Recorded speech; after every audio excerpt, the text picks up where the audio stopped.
Bullying should be stopped. Spread kindness to people. Hello! Kami po ang Group White Knight at Blue Aquatic para i-present sa inyo ang hashtag Behind Advocacy Video Making.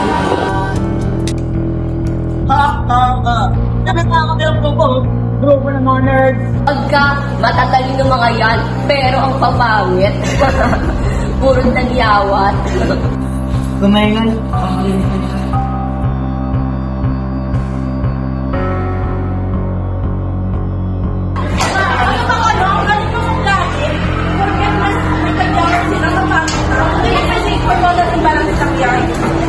Sige na, huwag ka na magalit. Joke lang naman yun eh. Over the road naman yun, guys. So, stop na tayo.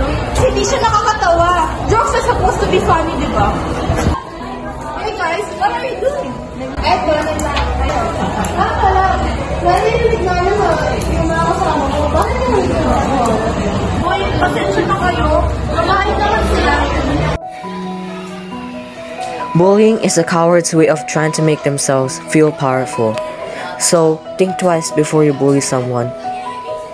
Ang paglaban sa bullying at hate speech ay nagsisimula sa pamamagitan ng paglibot at pagsaway mismo sa gumagawa nito sa kaibigan mo man o hindi.